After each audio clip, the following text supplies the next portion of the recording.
Hi കൂട്ടുകാർ, അസ്സലാമു അലൈക്കും വറഹ്മത്തുള്ളാഹി തആല വബറകാതുഹു. 3ാം ക്ലാസ്സിൻ്റെ 2025 നടന്ന അൽ ഫിഖ്ഹുൽ ഇസ്ലാം വാർഷിക പരീക്ഷയുടെ ചോദ്യപേപ്പറുമായിട്ടാണ് ഇന്ന് വന്നിരിക്കുന്നത്. നമുക്ക് ചോദ്യങ്ങളൊക്കെ നോക്കി മനസ്സിലാക്കാം. ഇനിയുള്ള എക്സാമിലേക്കൊക്കെ ഉപകാരപ്പെടുത്തി പഠിക്കാവുന്നതാണ്. മുൻ വർഷത്തെ ചോദ്യപേപ്പറുകളൊക്കെ ഇതുപോലെ അപ്ലോഡ് ചെയ്തിട്ടുണ്ട്. അതൊക്കെ നിങ്ങൾക്ക് ഉപകാരപ്പെടുത്താം. ലഭിക്കാൻ പ്ലേലിസ്റ്റുകൾ എടുത്താൽ മതി. ഇനി എടുക്കാൻ അറിയാത്തവർ എൻ്റെ മൊബൈൽ നമ്പറിലൊന്ന് മെസ്സേജ് ചെയ്യാം. അപ്പോൾ നമുക്ക് ചോദ്യത്തിലേക്ക് കടക്കാം. എന്താണ്? കോളത്തിൽ ശരിയാപ്പെടുത്താനാണ്. ബിസ്മില്ലാഹിർ റഹ്മാനിർ റഹീം. 1. റമളാനിലെ ഈ നാളുകൾ നരകമോചനത്തിൻ്റെതാണ്. ഏത് നാളുകളാണ്? അവസാനത്തെ 10 നമ്മൾ പഠിച്ചിട്ടുണ്ട്. എന്താണ്? റമളാനിലെ ആദ്യത്തെ 10 റഹ്മത്തിൻ്റെ നാളുകളും നടുവിലത്തെ 10 നാളുകൾ പാപമോചനത്തിൻ്റെയും അവസാനത്തെ 10 നാളുകൾ നരകമോചനത്തിൻ്റെയും പഠിച്ചിട്ടുണ്ട്. അപ്പോൾ അത് മനസ്സിലാക്കുക. അവസാനത്തെ 10 നരകമോചനത്തിൻ്റെതാണ്. അടുത്തത് നിസ്കാരത്തിൻ്റെ ഫർളുകളിൽ പെടാത്തതാണ്. നിസ്കാരത്തിൻ്റെ ഫർളുകൾ 14 പഠിച്ചിട്ടുണ്ട് നമ്മൾ. അപ്പോൾ അതിലെ ഫർളിൽ പെടാത്തതാണ് ഇവിടെ ചോദിച്ചത്. ചോദ്യം മുഴുവനാക്കി മനസ്സിലാക്കണം. ഇതുപോലെ വരാം. അപ്പോൾ പെടാത്തതാണ് എന്ത്? സൂറത്ത് ഓതൽ, ഫാത്തിഹ ഓതലും സുജൂദ് ചെയ്യൽ, എഴുത്തിദാൽ, അങ്ങനെയുള്ള നിസ്കാരത്തിലെ പ്രവൃത്തികളൊക്കെ ഫർളുകളാണ്. ഇനി എന്താണ്? അദാനിൻ്റെയും ഇക്കാമത്തിൻ്റെയും വാചകങ്ങൾ സ്വപ്നം കണ്ടു. ആരായിരുന്നു? അബ്ദുല്ലാഹ് ഇബ്നു സയ്യിദ് റളിയല്ലാഹു അൻഹു. അദാനിൻ്റെയും ഇക്കാമത്തിൻ്റെയും വാചകം സ്വപ്നം കണ്ടത് അബ്ദുല്ലാഹ് ഇബ്നു സയ്യിദ് റളിയല്ലാഹു അൻഹു. ബിലാൽ റളിയല്ലാഹു അൻഹുവിനെ അത് ചൊല്ലിക്കൊടുക്കാൻ പറഞ്ഞു അല്ലേ? ബിലാൽ റളിയല്ലാഹു അൻഹു ആണ് ആദ്യമായി ബാങ്ക് വിളിച്ചത്. നമുക്ക് പഠിച്ചിട്ടുണ്ട്. അപ്പോൾ അതൊക്കെ മനസ്സിലാക്കണം. ഇനി എന്താണ്? ഈ നബിയുടെ കാലത്ത് പ്രളയത്തിൽ കഅബ തകർന്നു. ആരുടെ കാലത്താണ്? നൂഹ് നബി അലൈഹി ഇസ്ലാമിൻ്റെ കാലത്തെ പ്രളയത്തിലാണ് കഅബ തകർന്നത്. അടുത്തത് 5 വക്ത് നിസ്കാരം നിർബന്ധമാക്കിയ മാസം റജബിലാണ് 5 വക്ത് നിസ്കാരം നിർബന്ധമാക്കിയത്. ഇസ്രാവും മേറാജും അല്ലേ റജബിൽ. അപ്പോൾ മേറാജ് യാത്രയിലാണ്. നബി സല്ലല്ലാഹു അലൈഹി വസല്ലമയുടെ ആ യാത്രയിലാണ് നമുക്ക് 5 വക്ത് നിസ്കാരം നിർബന്ധമാക്കിയത്. അപ്പോൾ റജബ്. അടുത്തതാ ശരീരം മുഴുവനും ഔറത്താണ്. ആർക്കാണ്? സ്ത്രീകൾക്ക് ശരീരം മുഴുവനും ഔറത്താണ്. നിസ്കാരത്തിൽ മുഖവും മുൻകൈയും അന്യപുരുഷന്മാർക്കിടയിൽ സ്ത്രീകൾക്ക് ശരീരം മുഴുവനും ഔറത്താണെന്ന് പഠിച്ചിട്ടുണ്ട്. അപ്പം അത് ഇടപെടുത്താം. അടുത്തത് വലത് കാൽ വെച്ച് പുറത്തിറങ്ങാം. എവിടെ നിന്നാണ് വലത് കാൽ വെച്ച് പുറത്തിറങ്ങേണ്ടത്? ടോയ്ലറ്റിൽ നിന്നാണ്. മസ്ജിദിലേക്ക് കയറുമ്പോഴും വീട്ടിലേക്ക് കയറുമ്പോഴും ഒക്കെ വലത് കാലാണ്. വീട്ടിൽ നിന്ന് പുറത്തിറങ്ങുമ്പോഴും മസ്ജിദിൽ നിന്ന് പുറത്തിറങ്ങുമ്പോഴൊക്കെ ഇടത് കാലാണ്. അപ്പോൾ അത് മനസ്സിലാക്കണം. അടുത്തത് എന്താണ്? നോമ്പ് മുറിയുന്ന കാര്യങ്ങളിൽ പെട്ടതാണ്. ഉറങ്ങുക, കുളിക്കുക, അത് നോമ്പ് മുറിയൂല. പിന്നെന്താണ്? മൂക്കിൽ മരുന്നിറ്റിക്കുക. മൂക്കിലൊക്കെ മരുന്നിറ്റിച്ചാൽ നോമ്പ് മുറിയുന്ന കാര്യങ്ങളിൽ പെട്ടതാണ്. അപ്പോൾ അത് ടിക്ക് ചെയ്യാം. ഇനി എന്താണ്? കിബിലക്ക് നേരെ തിരിയൽ നിസ്കാരത്തിൻ്റെ എന്താണ്? ഷർത്താണ്. നിസ്കാരത്തിൻ്റെ ഷർത്താണ്. 5 നിസ്കാരത്തിൻ്റെ ഷർത്തുകൾ പഠിച്ചിട്ടുണ്ട്. അപ്പോൾ അതിൽ കിബിലക്ക് നേരെ തിരിയൽ നിസ്കാരത്തിൻ്റെ ഷർത്താണ്. അടുത്തത് സൂര്യൻ അസ്തമിച്ചാൽ സമയം തുടങ്ങുന്ന നിസ്കാരം ഏതാണ്? മഗ്‌രിബാണ്. സൂര്യൻ അസ്തമിച്ചാൽ. അപ്പോൾ അതുപോലെ നമ്മൾ നിസ്കാരത്തിൻ്റെ മറ്റു സമയങ്ങളൊക്കെ പഠിച്ചിട്ടുണ്ട്. അതൊക്കെ മനസ്സിലാക്കി വെക്കുക. അതുപോലെ മറ്റു നിസ്കാരത്തിൻ്റെ സമയം വന്നാൽ നമുക്ക് ടിക്ക് ചെയ്യാനോ എഴുതാനോ കഴിയണം. മനസ്സിലായില്ല? അപ്പോൾ എഴുതാൻ 1 വേർഡ് സൂര്യൻ അസ്തമിച്ചാലുള്ള നിസ്കാരം ഏതെന്ന് വെച്ചാൽ മഗ്‌രിബ് എന്ന് എഴുതാനും കഴിയണം. അപ്പോൾ ആ രീതിയിലൊക്കെ ഇവിടുന്ന് മനസ്സിലാക്കി പഠിക്കുക. ഇനി എന്താണ്? ചേരുമ്പടി ചേർക്കാനാണ്. എന്താണ്? ഇജാബത്ത് എന്താണ്? അദാൻ കേൾക്കുമ്പോൾ അതുപോലെ പറയലാണ് ഇജാബത്ത് നമ്മൾ പഠിച്ചിട്ടുണ്ട്. അപ്പോൾ അദാൻ കേൾക്കുമ്പോൾ ചെയ്യണം. അപ്പോൾ അതിൻ്റെ സീത. ഔറത്ത് നിസ്കാരത്തിൽ മറക്കണം. നിസ്കാരത്തിൻ്റെ ഷർത്തിൽ പെട്ടതാണ് ഔറത്ത് മറക്കൽ. അപ്പോൾ നിസ്കാരത്തിൽ മറക്കണം. അപ്പോൾ അതിൻ്റെ ഏതാ. അടുത്തത് സൗം എന്താണ്? രക്ഷാകവചമാണ്. നോമ്പ് രക്ഷാകവചമാണെന്ന് പഠിച്ചിട്ടുണ്ട്. നോമ്പ് രക്ഷാകവചമാണ്. അസ്സൗമു ജുന്ന. നോമ്പ് രക്ഷാകവചമാണ്. അപ്പോൾ അതിൻ്റെ ഡി ഏതാ. അദാൻ എന്താണ്? സ്ത്രീകൾക്ക് സുന്നത്തില്ല. അദാൻ ഇക്കാമത്ത് മാത്രമേ സുന്നത്തുള്ളൂ. പുരുഷന്മാർക്ക് അദാനും ഇക്കാമത്തും സുന്നത്താണ്. അപ്പോൾ അതിൻ്റെ ബി ഏതാ. അടുത്ത ഇനി പൂരിപ്പിക്കാനാണ് എന്താണ് അല്ലാഹുമ്മ ത്വഹിർ കൽബി വഹസ്സിൻ ഫർജി മിനൽ ഫവാഹിഷി. എന്താണ്?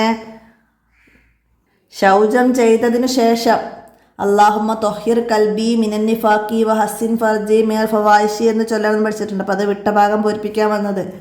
അപ്പോൾ അത് എഴുതാം. ബാത്റൂമിലേക്ക് കയറുമ്പോൾ, ബാത്റൂമിൽ നിന്ന് പുറത്തേക്ക് ഇറങ്ങുമ്പോഴൊക്കെ ചൊല്ലേണ്ടതൊക്കെ ഇതുപോലെ വരാം. അപ്പോൾ അതൊക്കെ പഠിക്കുക. അടുത്തത് നുബുവത്തിൻ്റെ ഡേശാം വർഷമാണ് നിസ്കാരം നിർബന്ധമാക്കിയത്. നുബുവത്തിൻ്റെ 11-ാം വർഷം.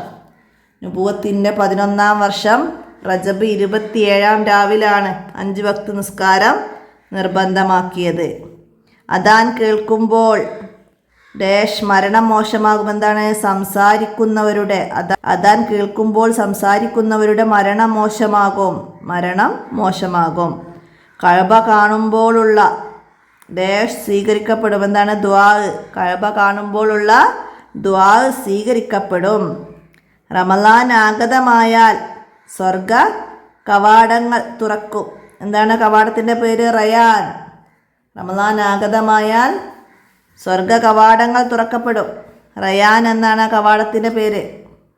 ബാബുർ റയാൻ നമ്മൾ അവസാനത്തെ പാഠം പഠിച്ചിട്ടുണ്ട് അല്ലേ? അപ്പോൾ അത് മനസ്സിലാക്കി വെക്കണം. ബാബുർ റയാൻ സ്വർഗ കവാടങ്ങളാണ്. അടുത്തത് ഒറ്റവാക്കിൽ ഉത്തരം എഴുതാനാണ്. പുരുഷന്മാർക്ക് ഉത്തമമായ വസ്ത്രം വെള്ള വസ്ത്രമാണ്. വെള്ള വസ്ത്രം. നിസ്കാരത്തിൻ്റെ ഫർളുകൾ എത്രയാണ്? 14. നിസ്കാരത്തിൻ്റെ ഫർളുകൾ 14 റമളാനിലുള്ള പ്രത്യേക രാവാണ് ലൈലത്തുൽ ഖദർ. ലൈലത്തുൽ ഖദറുള്ള ഒരു മാസമാണ് റമളാൻ അല്ലേ? അടുത്തത് നോമ്പുകാർക്ക് സ്വർഗത്തിൽ പ്രത്യേക കവാടം. നോമ്പുകാർക്ക് സ്വർഗത്തിലെ പ്രത്യേക കവാടമാണ് റയാൻ. നോമ്പുകാർക്കുള്ള പ്രത്യേക കവാടമാണ് റയാൻ. അടുത്തത് സംസാരിക്കാൻ പാടില്ലാത്തൊരു സ്ഥലമാണ് ടോയ്ലറ്റ്. ടോയ്ലറ്റിൽ സംസാരിക്കരുത്. ഇനി ഉത്തരം എഴുതാനാണ്. ടോയ്ലറ്റിൽ പ്രവേശിക്കുന്നതിന് മുമ്പ് ചൊല്ലണം എന്താണ്? ബിസ്മില്ലാഹി അല്ലാഹുമ്മ ഇന്നി അഊദു ബിക മിനൽ ഖുബുസി വൽ ഖബായിസി. അതുപോലെ ടോയ്ലറ്റിൽ നിന്ന് പുറത്തിറങ്ങുമ്പോൾ ചൊല്ലണം എന്തെന്ന് വെച്ചാൽ ഉഫ്രാനക അൽഹംദുലില്ലാഹില്ലദീ അദ്ഹബ അന്നിയൽ അദാ വഅഫാനി എന്ന് ചൊല്ലണം. ഇടതുകാൽ വെച്ച് പ്രവേശിക്കണം, വലതുകാൽ വെച്ച് പുറത്തേക്ക് ഇറങ്ങണം. ഒക്കെ മനസ്സിലാക്കണം. അടുത്തത് ഇശാ നിസ്കാരത്തിൻ്റെ സമയം ഇപ്പോഴാണ്. അസ്തമന ശോഭ മാഞ്ഞത് മുതൽ സുബ്ഹ് വരെയാണ്. അസ്തമന ശോഭ മാഞ്ഞത് മുതൽ സുബ്ഹ് വരെയാണ് ഇശാ നിസ്കാരത്തിൻ്റെ സമയം. അടുത്തത് ഹയ്യാലൽ ഫലാഹ് എന്ന് കേൾക്കുമ്പോൾ എന്തു ചൊല്ലണം? ഹയ്യാലൽ ഫലാഹ് എന്ന് കേൾക്കുമ്പോൾ ലാ ഹൗല വലാ ഖുവത ഇല്ലാ ബില്ലാഹിൽ അലിയിൽ അലീം എന്ന് ചൊല്ലണം. അതുപോലെ തന്നെ സുബ്ഹിലെ അസ്സലാത്തു ഹൈറും മിനൻ നൗം എന്ന വാചകം കേൾക്കുമ്പോൾ സ്വതക്കത്ത വബരിർത്ത എന്ന് പറയണം. സുബ്ഹ് ബാങ്കിലെ അസ്സലാത്തു ഹൈറും മിനൻ നൗം എന്ന് കേട്ടാൽ സ്വതക്കത്ത വബരിർത്ത എന്ന് പറയണം. അതുപോലെ ഇഖാമത്തിൻ്റെ വാചകത്തിലെ ഖദ് ഖാമത്തിസ്സലാ എന്ന് കേട്ടാൽ അഖാമല്ലാഹു അദാമഹ വജഅൽനി മിൻ സ്വാലിഹി അഹ്ലിഹ എന്ന് പറയേണ്ടതുണ്ട്. അതൊക്കെ ഓർത്തു വെക്കുക. ഏതെങ്കിലും ഒന്ന് എന്തായാലും എഴുതാൻ വരും. അടുത്തത് എന്താണ്? കഅബ നിർമ്മാണം പൂർത്തിയായപ്പോൾ ഇബ്രാഹിം നബി അലൈഹി ഇസ്ലാമും മകനും ദുആ ചെയ്തു. എന്തായിരുന്നു? റബ്ബനാ തഖബ്ബൽ മിന്നാ ഇന്നക അൻതസ് സമീഉൽ അലീം. റബ്ബനാ തഖബ്ബൽ മിന്നാ ഇന്നക അൻതസ് സമീഉൽ അലീം എന്ന് ദുആ ചെയ്തു. ഇനി 5 വരി കുറയാതെ ഉപന്യസിക്കാൻ വന്നത് വിസർജനത്തിൻ്റെ അദബുകളാണ്. എന്തൊക്കെയാണ് നമ്മൾ പഠിച്ചത്? പാദരക്ഷ ധരിക്കുക, തലമറക്കുക, അള്ളാഹുവിൻ്റെ പേര്, റസൂൽ സല്ലല്ലാഹു അലൈഹി വസല്ലമയുടെ പേര് തുടങ്ങിയ ആദരണീയ വസ്തുക്കളൊക്കെ കൊണ്ടുപോകാതിരിക്കുക, വിസർജന സ്ഥലത്തേക്ക് കടക്കുമ്പോൾ ഇടതുകാൽ വെച്ച് പ്രവേശിക്കുമ്പോൾ ബിസ്മില്ലാഹി അല്ലാഹുമ്മ ഇന്നി അഊദു ബിക മിനൽ ഖുബുസി വൽ ഖബായിസി എന്ന് ചൊല്ലുക, സംസാരിക്കാതിരിക്കുക, ഇടത് കൈകൊണ്ട് വെള്ളം ഉപയോഗിച്ച് ശൗചം ചെയ്യുക, വൃത്തിയാവുന്ന രീതിയിൽ നജസ് വലിച്ചെടുക്കുന്ന കല്ല്, ടിഷ്യൂ പേപ്പർ മുതലായവ കൊണ്ട് നിബന്ധനകൾ പാലിച്ച് വെള്ളമില്ലെങ്കിൽ ശൗചം ചെയ്യാവുന്നതാണ്. പുറത്തിറങ്ങുമ്പോൾ വലത് കാൽ വെച്ച് പുറത്തിറങ്ങുക. ശേഷം മുഫ്രാനക അൽഹംദുലില്ലാഹില്ലദി അദ്ഹബ അന്നി അല്ലദാ വഅഫാനി എന്ന് ചൊല്ലുക. വിസർജന ശേഷം അല്ലാഹുമ്മ ത്വഹിർ കൽബി മിനൻ നിഫാഖി വഹസ്സിൻ ഫർജി മിനൽ ഫവാഹിഷി എന്ന ദിക്ർ ചൊല്ലുക. ഒക്കെ ചേർത്തിട്ട് നമുക്ക് അതൊക്കെ എഴുതാം. മനസ്സിലായില്ലേ? അപ്പോൾ അദബുകൾ മനസ്സിലാക്കി പഠിക്കുക. അപ്പോൾ ഇത്രയാണ് 2025 ചോദ്യപേപ്പറിൽ നമുക്ക് വന്ന ചോദ്യങ്ങൾ. അപ്പോൾ 5 വരി കുറയാതെ എഴുതാൻ ഓരോ പാഠത്തെ ആസ്പദമാക്കിയിട്ടും നമുക്ക് എഴുതാൻ കഴിയണം. ആ പാഠത്തിൽ നിന്ന് ഖബർ ശിക്ഷയിൽ നിന്ന് അധികവും മൂത്രശുചീകരണം ശരിയാവാത്തത് കൊണ്ടാണ്. പിന്നെ വസ്ത്രധാരണം, അതിനെക്കുറിച്ച് നിസ്കാര സമയം നിങ്ങൾ ഭംഗിയുള്ള വസ്ത്രം ധരിക്കുക. പിന്നെ നിസ്കാരത്തിൻ്റെ സമയങ്ങൾ അത് നമുക്ക് 5 വക്ത് നിസ്കാരത്തിൻ്റെ സമയമൊക്കെ എഴുതാൻ 5 വരി കുറയാതെ എഴുതാൻ വരും. അപ്പം അത് മനസ്സിലാക്കുക. നിസ്കാരത്തിൻ്റെ ഫർളുകൾ മനസ്സിലായില്ലേ? പിന്നെ അന്ത്യനാളിൽ മുഅദ്ദിനുകൾ ഉന്നത ശീർഷരും കൂടുതൽ പ്രതിഫലം ലഭിക്കുന്നവരുമാണ്. അന്ത്യനാളിൽ ഏറ്റവും കൂടുതൽ പ്രതിഫലം ലഭിക്കുന്നവരാണ് ആര്? മുഅദ്ദിനുകൾ. അദാൻ വിളിക്കുന്നവരാണ് മുഅദ്ദിനുകൾ. അപ്പം അങ്ങനെ ഓരോ പാഠത്തെ ആസ്പദമാക്കിയിട്ടും റമളാൻ നോമ്പിനെ കുറിച്ചിട്ട് അവസാനത്തെ പാഠത്തെ ആസ്പദമാക്കിയിട്ട് എഴുതാൻ വരും.